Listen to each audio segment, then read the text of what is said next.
গেল শনিবার রাজধানীর বনানীতে প্রাইম এশিয়া বিশ্ববিদ্যালয়ের ক্যাম্পাসের কাছে একটি দোকানে ছাত্রীকে উত্ত্যক্ত করার অভিযোগ নিয়ে বিবাদের জেরে টেক্সটাইল ইঞ্জিনিয়ারিং বিভাগের শিক্ষার্থী জাহিদুল ইসলাম পারভেজকে ছুরিকাঘাত করে হত্যার ঘটনা ঘটে। এদিকে পারভেজের হত্যার সুষ্ঠু বিচারের দাবিতে সিএমএম আদালত প্রাঙ্গণে মানববন্ধন করেন প্রাইম এশিয়া বিশ্ববিদ্যালয়ের শিক্ষার্থীরা। আসামিদের ফাঁসি ও 2 নারী ছাত্রীকে দ্রুত বিচারের আওতায় আনার দাবি জানান তারা। সবাই শুধু আসামিদের ধরতেছে, মেইন কারিগর তো হচ্ছে ওই মেয়ে দুইটা, এই মেয়ে দুইটার কথা কেউ বলতেছে না। এই মেয়ে দুইটাকেও হচ্ছে আইনের আওতায় নিয়ে আসা হোক। আমাদেরকে কে সেফ দিবে? একদম বহিরাগত মানুষকে আইসে যদি আমাদেরকে মেরে যায়, সর্বোচ্চ শাস্তি ফাঁসি, মৃত্যুদণ্ড চাই আমরা।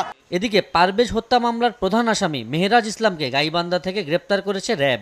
বৃহস্পতিবার বিকালে রাজধানীর উত্তরায় র্যাব এক কার্যালয়ে সংবাদ সম্মেলনে জানানো হয়, সব আসামিকে গ্রেপ্তারের পর পারভেজ হত্যার মূল কারণ জানা যাবে। ঢাকা কলেজ সিটি কলেজে একটা ইগোইস্টিক চ্যালেঞ্জ চলতেছে, একটা সোসাইটিতে সব জায়গাতে কম বেশি চলতেছে, এটাই উনি স্বীকার করতেছে। এর বাইরে কোনো কথা এখন পর্যন্ত উনি স্বীকার করেননি। তো যখন তাদেরকে ক্রস চেক করা হবে তখনই আসলে আমরা কনক্লুশনটা বলতে পারবো।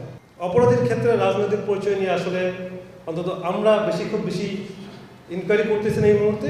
আমরা চাচ্ছি যে অপরাধের আসল রহস্যটা কি, কেন এই ঘটনায় 2 ছাত্রী ও বহিরাগত কয়েকজনকে আটকের চেষ্টা চলছে বলেও সংবাদ সম্মেলনে জানানো হয়। 2 ছাত্রী, তাদের ব্যাপারেও আমাদের তথ্য রয়েছে। আমরা চেষ্টা করতেছি অনেক দ্রুত তাদেরকে ধরার জন্য এবং আদালতের নির্দেশ অনুযায়ী কার্যক্রম করার জন্য। এদিকে পারভেজ হত্যা মামলায় আদালতে স্বীকারোক্তিমূলক জবানবন্দি দিয়েছে অন্যতম আসামি মাহাতির হাসান। জবানবন্দি শেষে তাকে পাঠানো হয় কারাগারে। আবু সাইদ নিশান, সময় সংবাদ, ঢাকা।